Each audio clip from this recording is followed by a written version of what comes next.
Okay, let's dive in. We are seeing, well, a really dramatic shift happening on the world stage right now.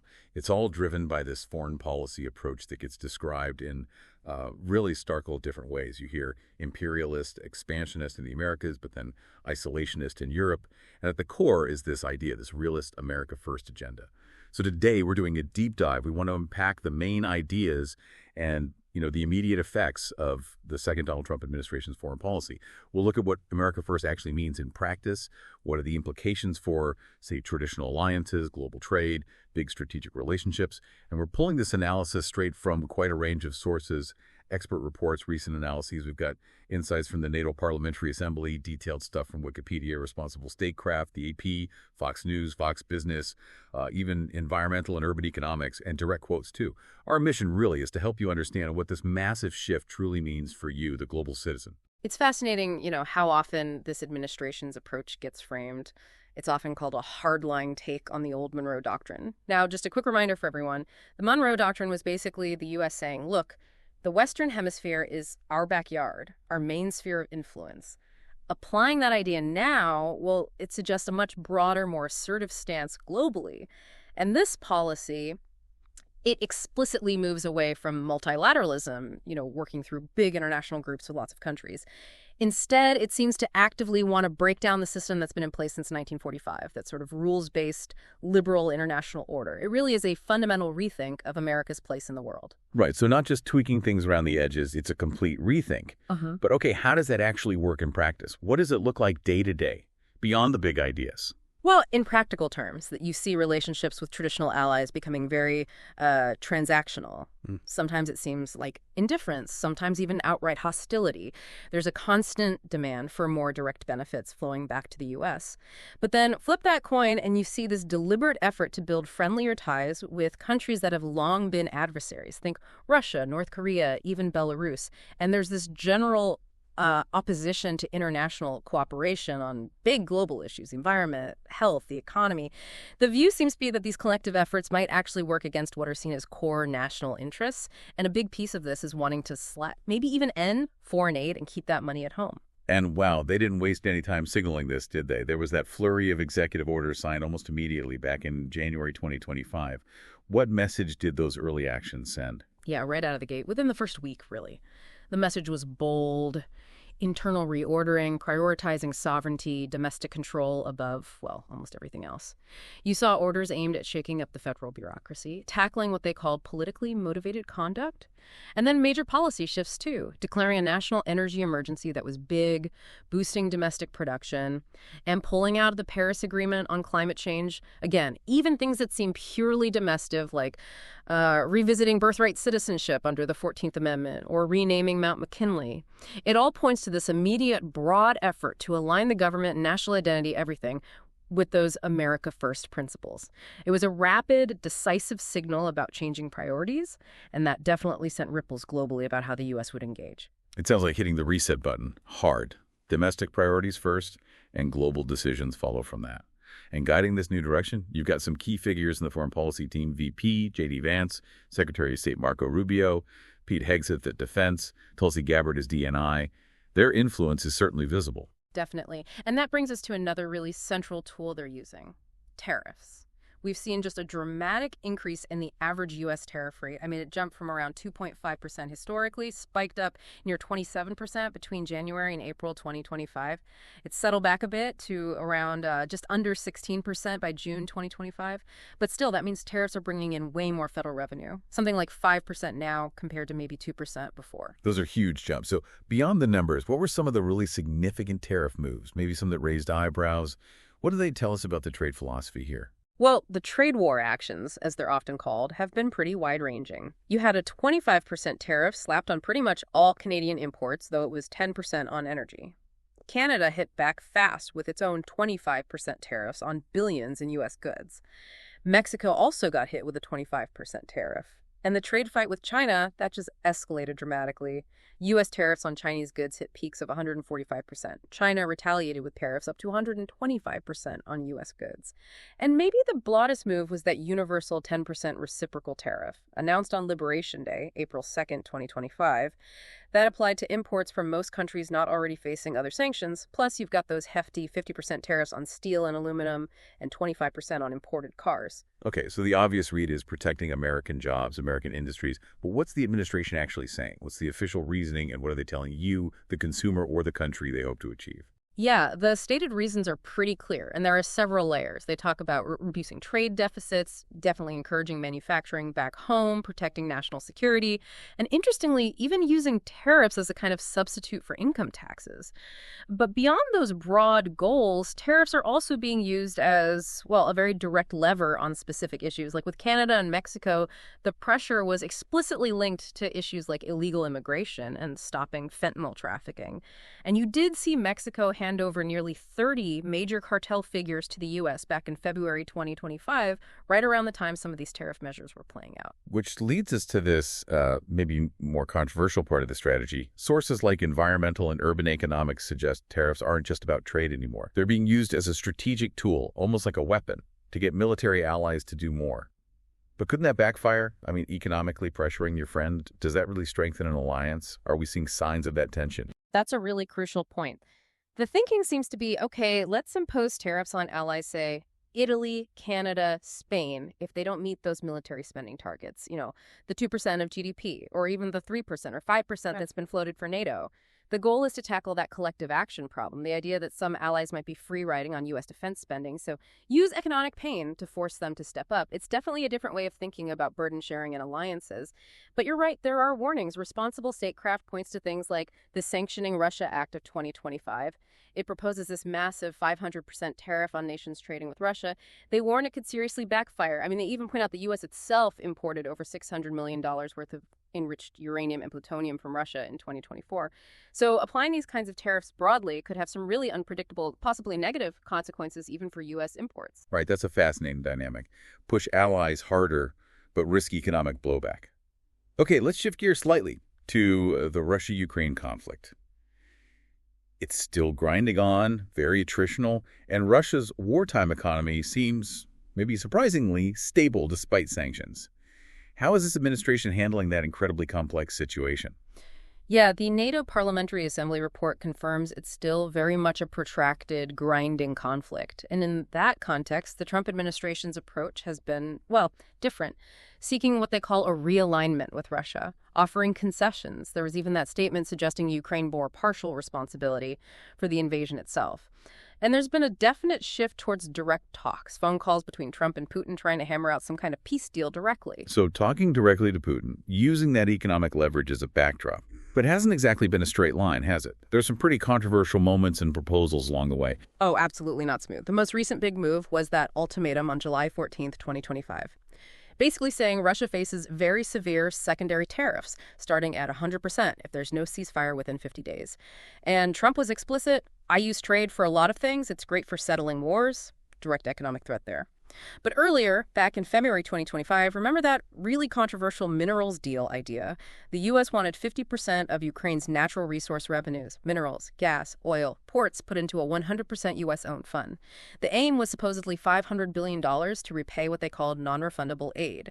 President Zelensky said the aid figure was closer to $100 billion and flatly rejected it, said he couldn't sell Ukraine away. Wow. Yeah, that sounds incredibly transactional, almost like a business deal gone wrong. And didn't they also suspend aid entirely at one point? How did that fit in? They did, yes. All U.S. military aid to Ukraine was suspended in early March 2025. Reports said it followed a pretty heated exchange between Trump and Zelensky at the White House. Now, despite that suspension, the U.S. did manage to broker a short 30-day limited ceasefire later in March.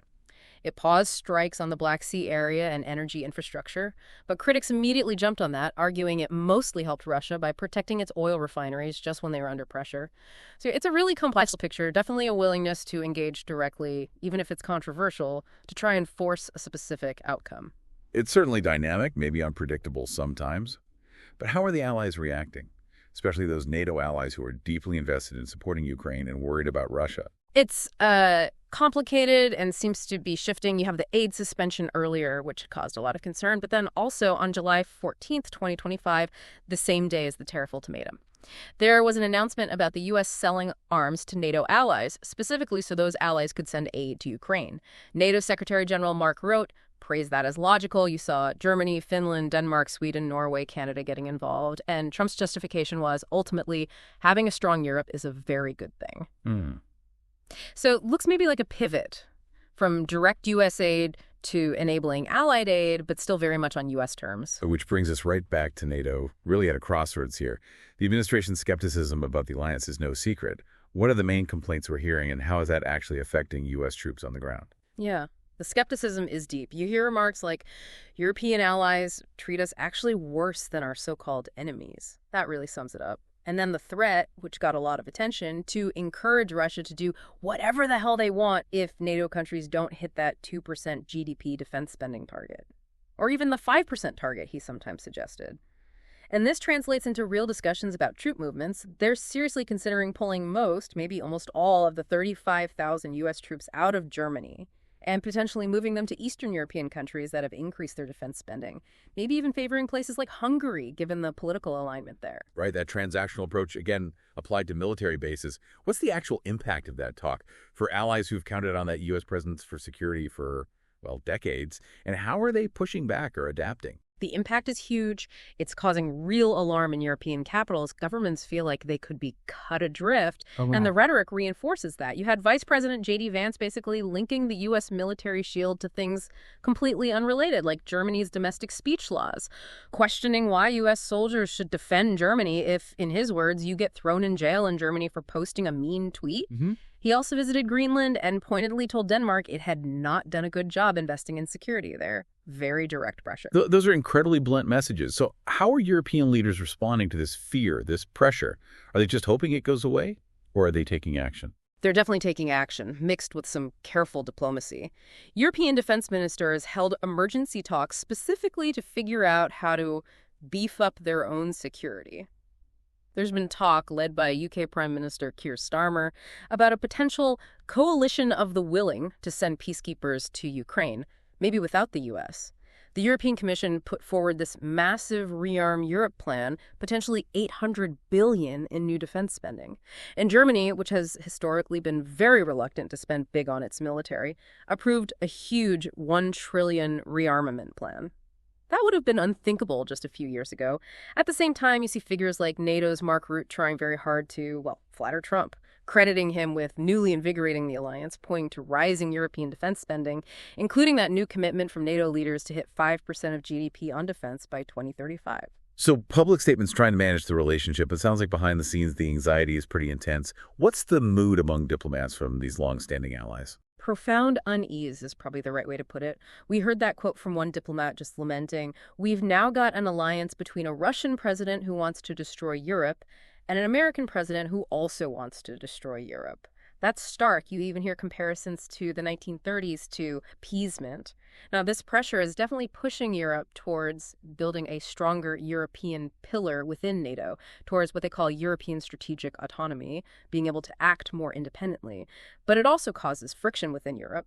You have countries like Poland and the Baltics who desperately want to keep the U.S. engaged at all costs, and then countries like France and Germany who maybe see this as an opportunity for Europe to step up and be more independent. That really is the core tension, isn't it? An alliance scrambling to figure out its future under this immense pressure.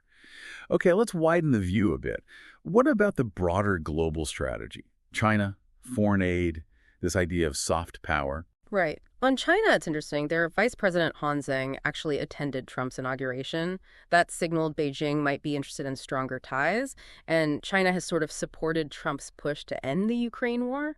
But at the same time, the U.S.-China trade war has just kept escalating, and Trump has added fuel to that fire by blaming China for the opioid crisis, the fentanyl coming into the U.S. So it's a very mixed, tense picture. So while the focus seems to be on tariffs and trade fights, there's this other argument that maybe China is gaining ground in different ways, using soft power, economic ties. What does that actually look like? That's a really key criticism you hear. Soft power. That's about influence through culture, values, policies, rather than just military or economic force. And the argument is that by alienating traditional allies and pulling back from international groups, the U.S. might be unintentionally creating openings for China, especially in Europe and the global South. So while the U.S. emphasizes military strength and security deals, China is busy investing in infrastructure roads, ports, funding educational exchanges, setting up cultural centers, promoting its tech platforms like TikTok and WeChat, especially in places like Southeast Asia. And they often do this with a message of non-interference in local politics, which can be appealing. Analysts see this as a growing soft power gap. And the cuts to foreign aid we talked about earlier, how do they fit into that dynamic? Exactly. Those huge cuts, U.S.-eyed contracts down over 90%, part of a $60 billion reduction overall, fit right in. The administration says it's about saving federal money. But critics argue it does precisely that. It creates more strategic openings for rival powers such as China to expand their international influence in places where U.S. aid used to provide leverage and goodwill. And this retreat from multilateralism goes further. We've seen withdrawal from the Paris Agreement, the WHO again, the UN Human Rights Council, the UN Climate Damage Fund, funding completely cut off for UNRWA, the UN Agency for Palestinian Refugees, citing bias and alleged ties to Hamas, and just a flat rejection of the UN's 2030 Sustainable Development Goals. And what about international courts in the Middle East? Those seem to be areas with very strong specific stances. Yes. There's a planned executive order to sanction the International Criminal Court, the ICC. The accusation is that it's improperly targeting American and Israeli citizens, so financial sanctions, visa bans for ICC officials. In the Middle East, it's described as a hardline pro-Israel stance. Figures like Jared Kushner are still key advisors. Lots of appointees are strong supporters of Israel. There was that highly controversial idea floated about taking over Gaza, forcibly moving Palestinians to other Arab countries, making Gaza some kind of special economic zone. And significantly, authorization was given for strikes against Iranian nuclear sites back in June 2025, a clear signal of willingness to use force there. And Syria. That seemed to shift, too, from wanting to stay out to getting involved again. It did evolve. Initially, the message was clear: stay out of the conflict. This is not our fight. But later, the U.S. did conduct an airstrike, condemned massacres. And interestingly, Trump met with the new Syrian president, Ahmed al-Sharaa. Sanctions were lifted, though not on Assad or former Ba'ath officials. And Syria was encouraged to join the Abraham Accords, those normalization deals with Israel. And just briefly, in Africa, there was that notable peace deal brokered by the U.S. and Qatar between the DRC and Rwanda in June 2025. And importantly, it included deals for U.S. investment in the DRC's really vital mineral sector. Wow. We have covered a ton of ground today. Tariffs, alliances shaking up, a very unique approach to global power. It's absolutely clear that this America First foreign policy is aiming to completely redefine what American leadership means on the world stage. It really is. And the consistent theme, running through all of this is prioritizing what's seen as the U.S. national interest, often through these very transactional deals. And just a willingness to fundamentally challenge the norms, the institutions that have been in place for decades. It's a very deliberate break from that post-war way of doing things. So thinking about all this, the focus on economic leverage, maybe a might is right kind of approach, what does this mean long term? Yeah. For you, for global stability, for those alliances we rely on, for international cooperation. That really is the big question, isn't it? Are we heading towards a world that's genuinely rebalanced? Or could this create deeper splits, more instability, maybe echoing some riskier times in history? It's definitely something to keep thinking about. You see Europe pushing for more independence, sure, but the overall stability of the global system, when the old rules are being questioned and relationships are so transactional. Well, the future path feels profoundly uncertain right now. Absolutely something to chew on. We really hope this deep dive has given you a clearer perspective on these incredibly complex global shifts and what they might mean down the road.